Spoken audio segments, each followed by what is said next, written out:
Oke, baiklah. Bismillahirrahmanirrahim. Assalamualaikum warahmatullahi wabarakatuh. Dalam kesempatan ini kita akan mempelajari sebuah tema yaitu keyboard input. Jadi pendeteksian keyboard input. Nah, dalam kesempatan kali ini kita akan mempelajari bagaimana kita bisa melakukan sebuah upaya pendeteksian apabila ada proses input yang dilakukan pada keyboard. Nah, pada pengembangan aplikasi game, sering dilengkapi dengan fitur-fitur tersebut ya teman-teman. Pendeteksian input dari keyboard sebagai contoh, aksi melompat itu biasanya dilakukan dengan menekan tombol keyboard spacebar. Lalu misalkan aksi maju ke depan menggunakan tombol W, mundur menggunakan tombol S, kanan dan ke kiri bisa menggunakan tombol A dan D. Dan tombol-tombol yang lain. Misalkan untuk membuka pintu kita bisa menggunakan tombol open, tombol O, dan lain sebagainya. Dan masih banyak lagi. Pada intinya teman-teman, semua keyboard, semua huruf, baik itu bukan hanya huruf ya, angka juga itu bisa kita lakukan pendeteksian pada keyboard sehingga kita bisa membuat sebuah aplikasi yang lebih interaktif. Ya, kita memberikan kesempatan pada user agar bisa berinteraksi dengan aplikasi game yang kita buat melalui keyboard input. Nah, dalam kesempatan kali ini kita akan mempelajari sambil melakukan sebuah praktikum bagaimana kita bisa mengimplementasikan keyboard input untuk membuka dan menutup pintu.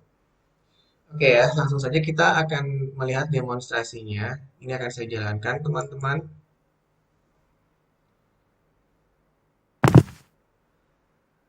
Teman-teman bisa lihat di sini, eh, saya bisa, kita bisa jalan-jalan di platform yang ada di sana.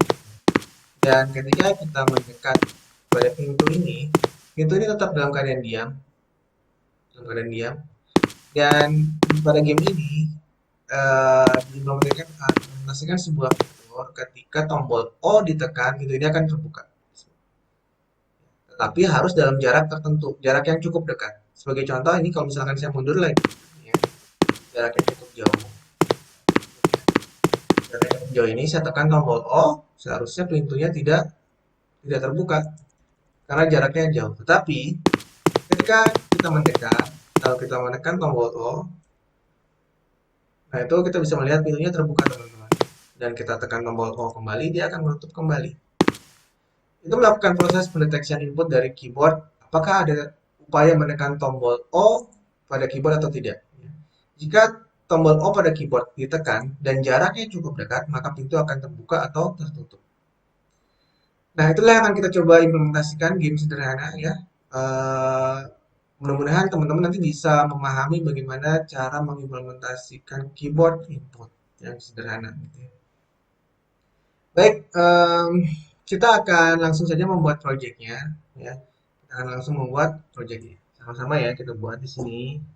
Ini kita matikan dulu. Kita buat projectnya baru dari awal. Kita buat di sini apa ya? New project. Lalu kita arahkan pada lokasi di mana kita ingin menyimpan project kita.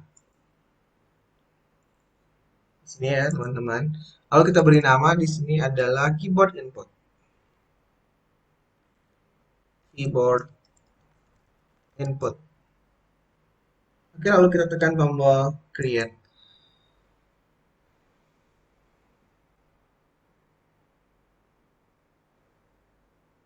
Nah, ini kita diamkan.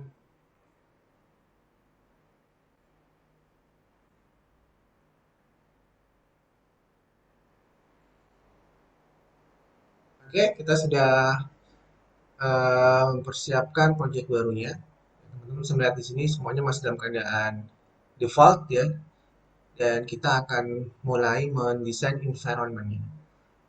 Pada demo awal tadi yang disampaikan, kita bisa melihat adanya sebuah platform floor ya. Jadi kita akan buatkan floor itu terlebih dahulu. Oke, mari kita sama-sama buatkan floor tersebut mulai menggunakan 3D Object Cube. Nah, itu teman-teman bisa melihat sebuah cube sudah kita letakkan pada scene Dan kita akan atur ukurannya di sebelah sini, teman-teman, di sebelah kanan di inspektor ini di bagian scale kita akan perbesar ukuran dari cube-nya 100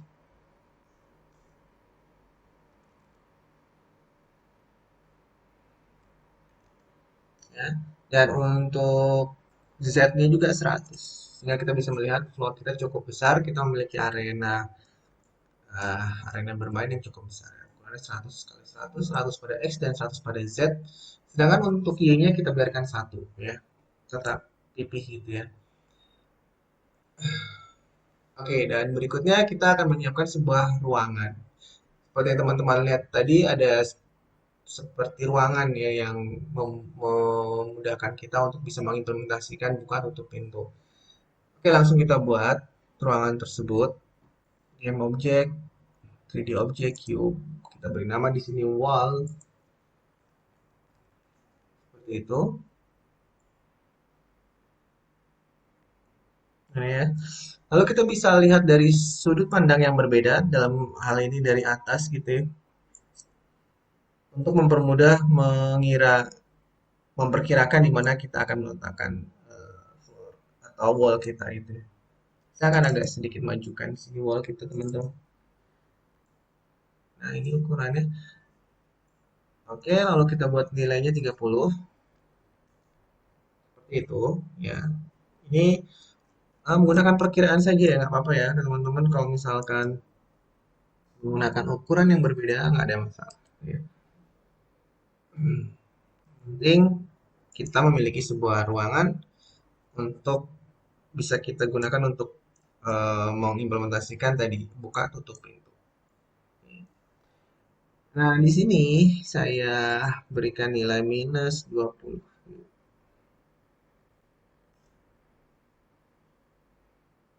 Ya, lalu eh, kita buat agar agar wall kita lebih tinggi, ukurannya menjadi 4. Oh, salah, ini 4. Oke, nah ini perlu kita ke atas kan, kita buat agak ke atas sedikit. Ya, 2,5. Oke, ini sisi sebelah kiri dari wall-nya. Sehingga kita di sini sekarang akan menduplikat untuk di sisi sebelah kanannya. Lalu kita tentukan 20 juga mungkin.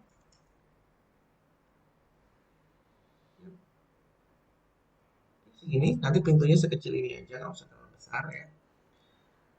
eh Berikutnya, kita akan menduplikasi ini, ya, menduplikasi wall ini lagi sebagai sisi belakang ya, tembok pada sisi belakang.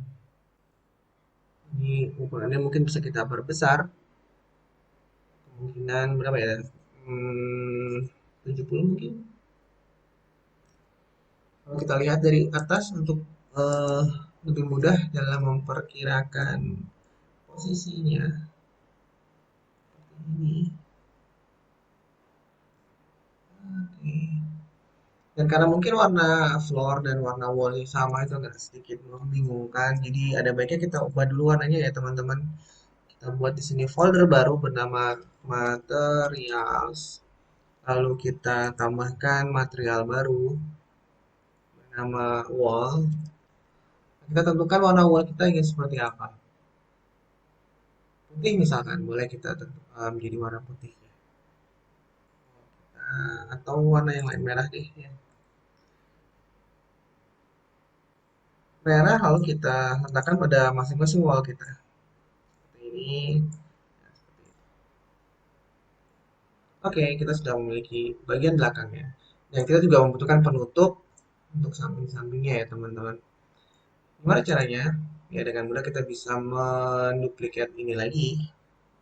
Kita duplikat saja. Lalu kita rotasi 90 derajat. Rotasi 90 derajat dan oke seperti itu ya. Ini nggak perlu terlalu presisi ya teman-teman bisa lakukan dengan memperkirakan saja nggak masalah.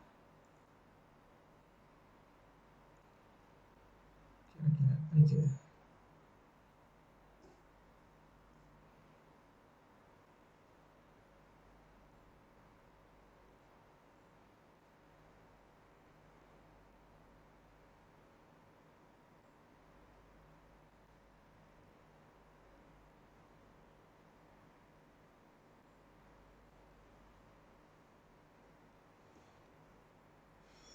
Oke, kalau kita tahu ini yang sebelah sini juga kita duplicate, lalu kita pindahkan ke ujung sebelahnya. Ya, nanti kita bisa melihat dengan lebih dekat, lalu kita sesuaikan dengan yang kita inginkan. Oke, kita sudah memiliki sebuah ruangan ini ya, lalu kita membutuhkan pintu sekarang. Mari kita buatkan pintunya. Ya, kita bisa buatkan dengan cara menduplicate lagi seperti ini, lalu kita beri warna yang berbeda. Lihat materials, lalu apa ya, door. Dan door ini kita bisa gunakan warna yang berbeda, misalkan biru cerah gitu atau hijau cerah. Kita tambahkan di sana, lalu kita perkecil ukurannya. Nah, ini kita beri nama ya, wall 5 ini kita ganti menjadi door atau pintu.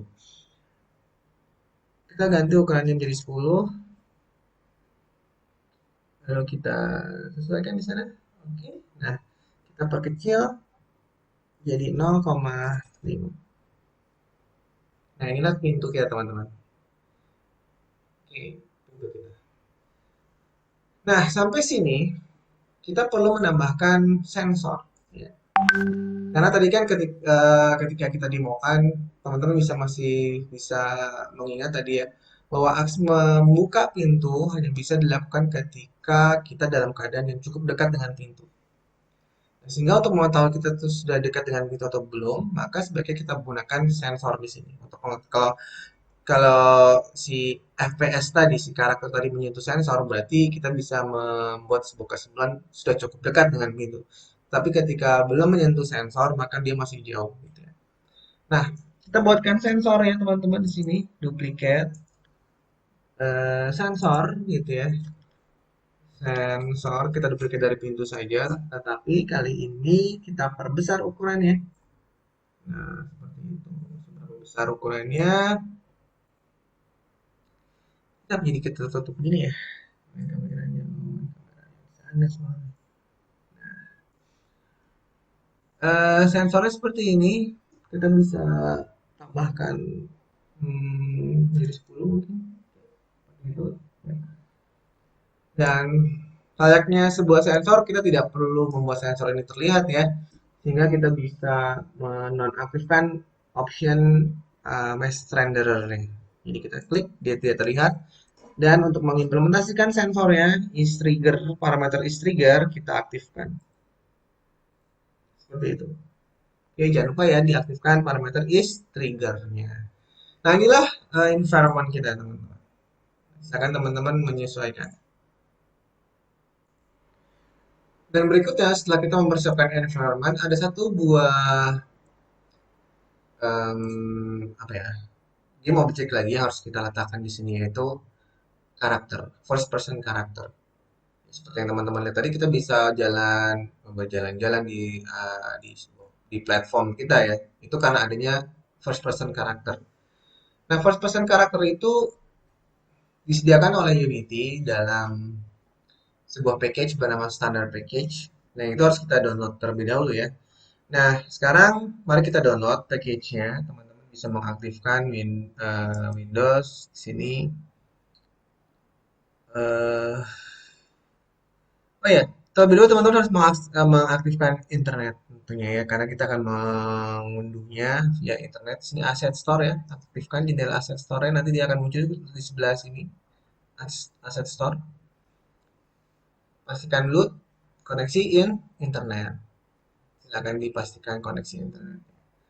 Nah, lalu ini akan saya tarik biar saya mendapatkan sebuah tampilan yang lebih luas gitu ya. Ini Asset Store ya.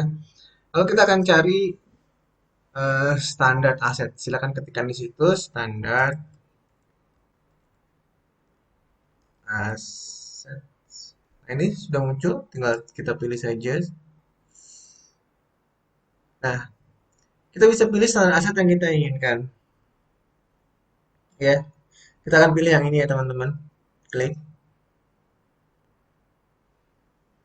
Nah, itu ini free. Bisa langsung kita import. Kita import.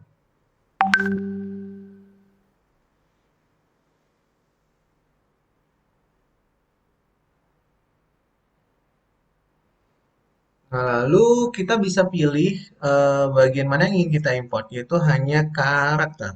Jadi hanya karakter. Ini tidak perlu kita aktifkan. Kita bisa scroll ke bawah, mencari standar aset yang memang kita butuhkan, yaitu karakter. Ya, terlihat ya, banyak sekali. Nah, ini karakternya teman-teman. Inilah yang ingin kita import. Oke, standar aset, animation, ini nggak perlu.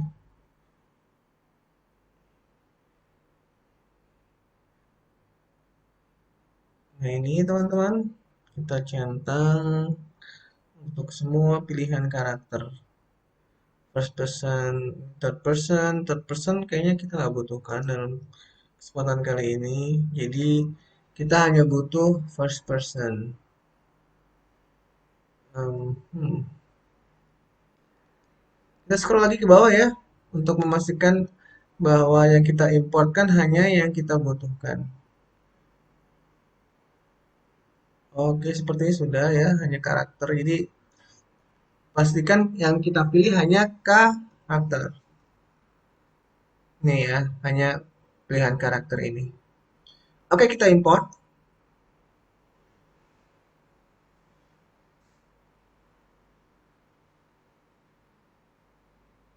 Nah, setelah selesai mengimport, kita bisa melihat hasilnya dengan kembali lagi ke Unity Editor. Ini kita kembalikan ke tempatnya di sebelah sini ya, teman-teman. Nah, itu kita bisa melihat, ini kita clearkan saja. Bisa. Karakter, first person karakter, private, first person controller. Ternyata banyak errornya jadinya ya. Oke, kalau kayak gitu berarti mau nggak mau kita nih hapus lagi teman-teman, kita harus importkan ulang semuanya ya. Kita importkan ulang semuanya.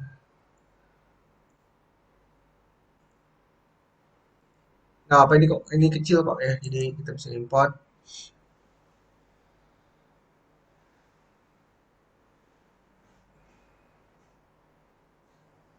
Oke, ini kita pilih all, lalu kita import.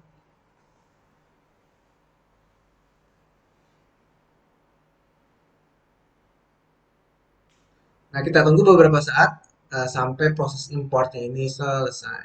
Ya, membutuhkan waktu beberapa menit lah gitu.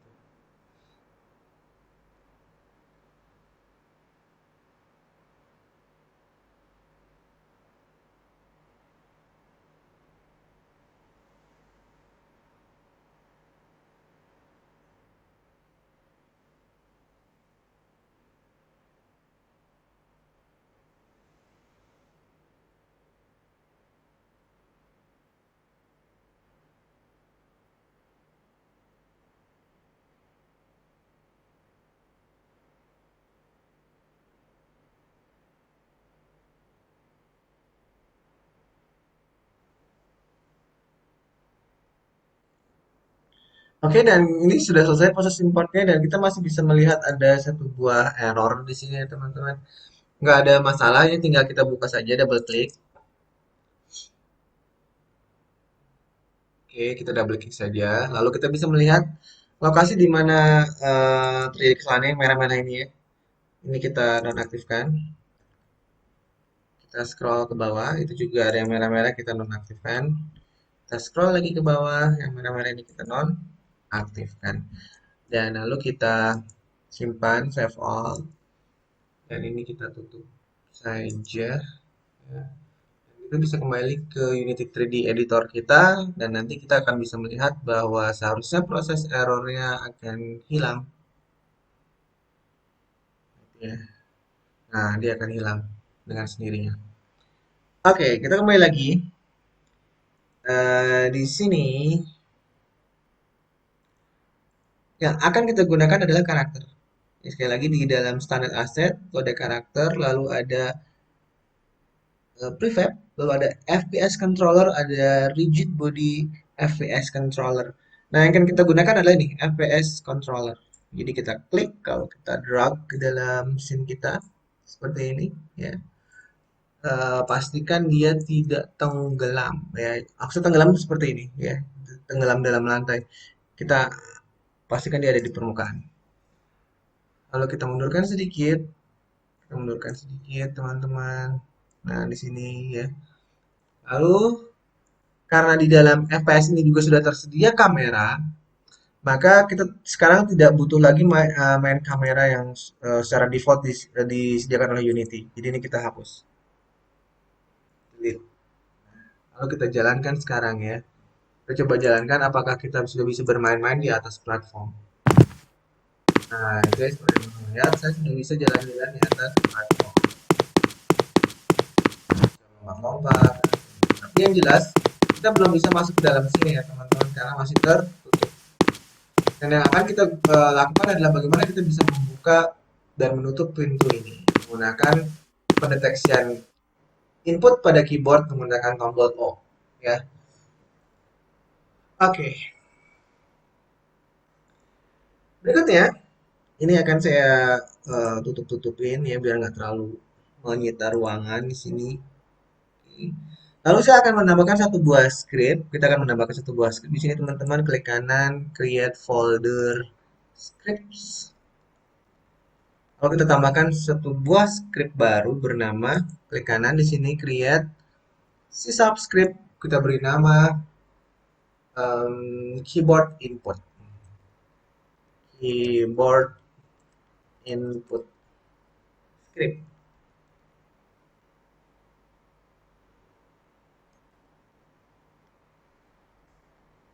Oke.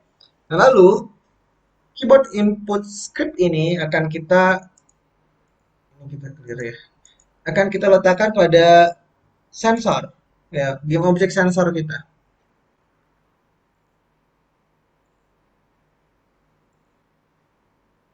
Lalu kita drag keyboard input script ke sana, ya, lalu kita buka sekarang.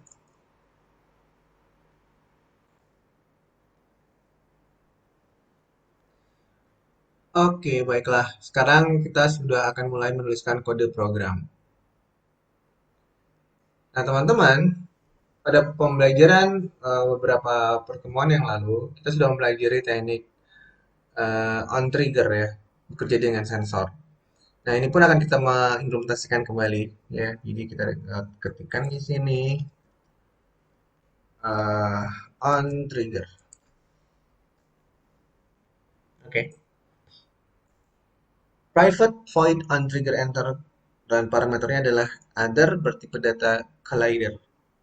Apa yang kita lakukan di sini adalah mencoba mendeteksi apakah sensor kita berhasil mendeteksi adanya objek yang masuk. Dalam hal ini adalah FPS kita ya. Oke, kita ketikkan dulu di sini print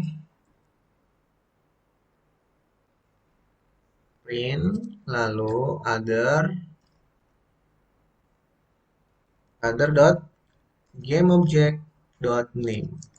Artinya, perintah ini akan menampilkan informasi ke konsol editor kita, objek yang masuk ke dalam area sensor. Ini kita simpan, lalu kita lihat kembali ke sini.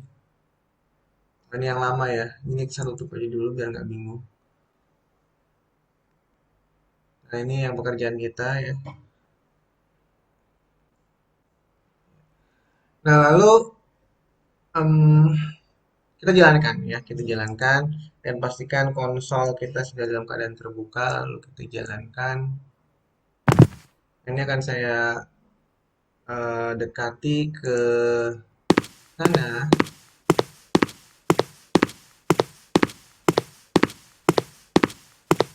Nah, itu ya teman-teman bisa melihat dalam konsol muncul tulisan FPS controller. Artinya sensor yang kita buat tadi dia bisa mendeteksi ketika ada FPS controller yang mendekat dan masuk ke area sensor. Oke, ini awal yang baik ya. Jadi teman-teman harus berupaya memastikan terlebih dahulu bahwa sensornya bisa mendeteksi keberadaan FPS controller. Jika itu belum berhasil, pastikan teman-teman memeriksa apakah ada kode program yang salah dan lain sebagainya. Karena itu harus berhasil terlebih dahulu ya. Berikutnya, setelah kita mampu mendeteksi keberadaan FPS controller, tentu kita ingin melakukan aksi membuka dengan menekan tombol O pada keyboard. Dan hal itu hanya akan dilakukan eh, ketika TPS sudah cukup dekat. Sehingga kita harus menambahkan sebuah variabel di sini ya teman-teman. Tambahkan variabel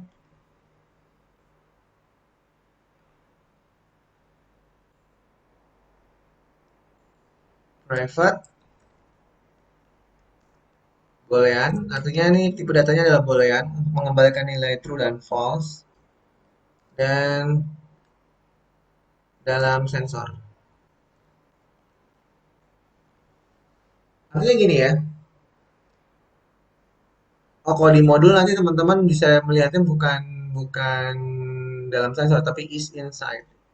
Is inside. Ini artinya adalah ketika kita sudah masuk ke dalam area sensor, gitu ya. Dan is inside ini kita inisialisasi dengan nilai false. Artinya ketika pertama kali game ini dijalankan, FPS kita masih di luar sensor karena tipe data, karena nilainya adalah false. Tapi nanti begitu masuk ke dalam area, maka is inside yang tadinya false dalam sini teman-teman kita ubah menjadi true, gitu ya. Kita ubah menjadi true. Dan kalau sudah true, berarti bisa dipastikan bahwa dia sudah di dalam area sensor. Dan kita tambahkan lagi sebuah variabel di sini teman-teman, private boolean juga do open.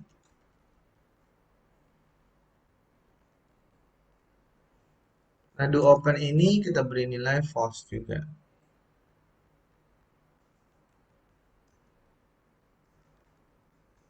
Artinya ketika do open bernilai false, itu pintu belum diperintahkan untuk membuka. Tapi nanti ketika bernilai true, berarti kita memerintahkan pintu untuk membuka. Baik ya. Nah, sekarang di bagian void update, kenapa kita akan mengimplementasikannya di void update? Karena kita tahu semua pergerakan harus kita implementasikan dalam setiap frame, ya. Dan void update ini akan diimplementasikan pada setiap frame. Di bagian void update, apa yang harus kita lakukan terlebih dahulu adalah memastikan bahwa dia sudah dalam area sensor. Berarti if is inside sama dengan true,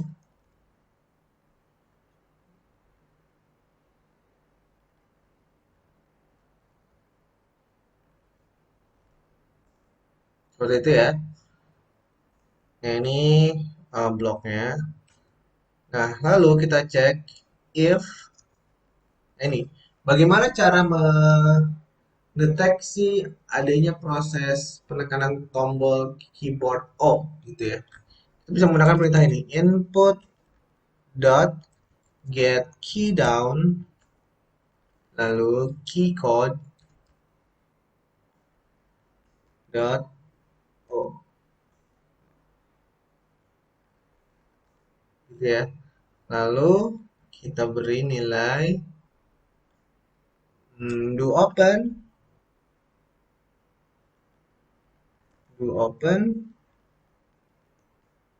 sama dengan not do open.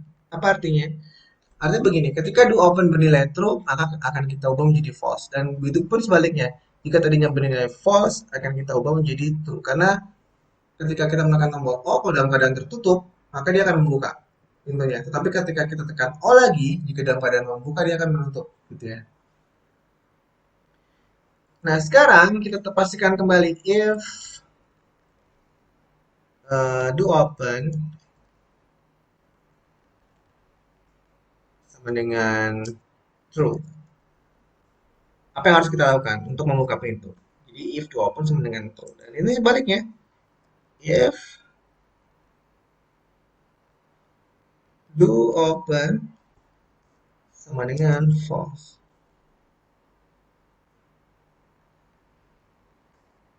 Gitu ya. Jadi di sini akan kita implementasikan membuka pintu dan di sini akan kita implementasikan menutup pintu. Dan berikutnya berarti kita harus membuat sebuah variabel yang mereferensi ke objek pintunya gitu ya. Karena pintu itulah yang akan kita gerakkan. Oke, di sini akan kita buatkan variabelnya.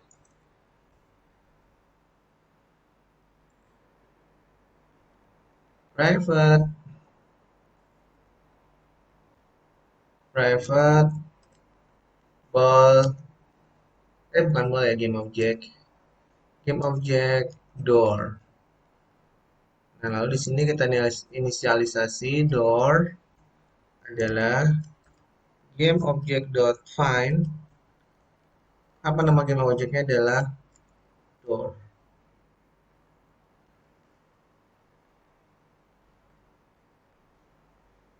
Oke, kita kembali lagi ke sini. Nah, kita akan melakukan proses membuka pintu. Namun sebelumnya, kita harus pikirkan seberapa jauh pintu itu akan terbuka.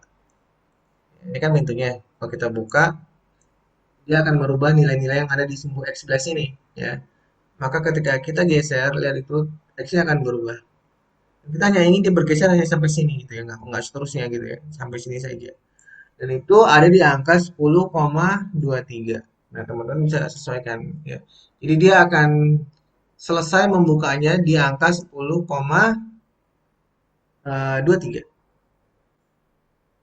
Sedangkan dia akan menutup kembali sampai pada angka minus berapa tuh 0,25 ya.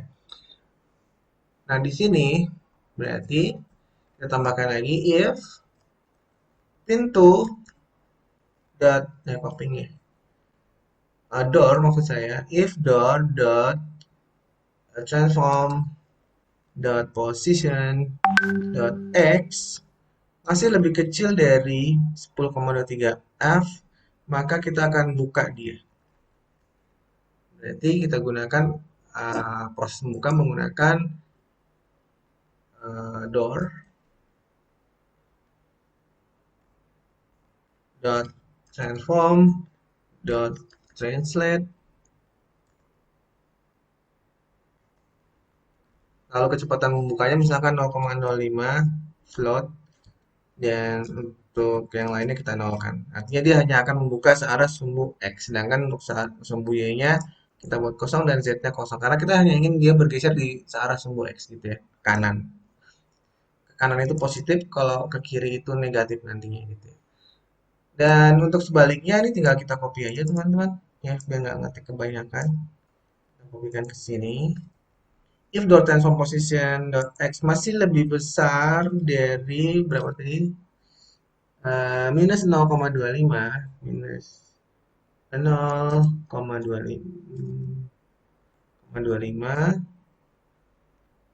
kalau nutup itu kan masih lebih besar ya, berarti ini kita minuskan biar dia geser ke arah sebalikannya.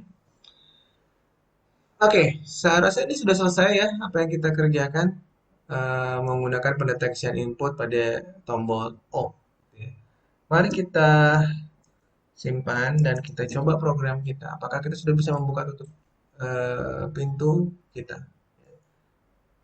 Dan coba dari sini dalam keadaan jauh saya tekan tombol O, ya tidak ada yang terbuka sama sekali. Lalu saya dekatkan ya teman-teman. Bagaimana kalau kita dekatkan dan kita tekan tombol O-nya? Nah, dia bergerak dan dia hanya sampai situ geraknya. Ya. Kalau kita tekan tombol O lagi, dia nutup lagi. Oke kan? Nah, itulah ya teman-teman demo kita bagaimana pendeteksian input dari keyboard. Kan O, tutup. Dalam keadaan tutup, kalau tekan O dia akan membuka. Dalam keadaan membuka, kalau tidak tekan O dia akan menutup. Oke, mungkin itu yang bisa saya sampaikan dalam kesempatan kali ini. Silakan dicoba. Mudah-mudahan teman-teman bisa mengimplementasikannya dan memahaminya. Terima kasih atas perhatiannya. Wassalamualaikum warahmatullahi wabarakatuh.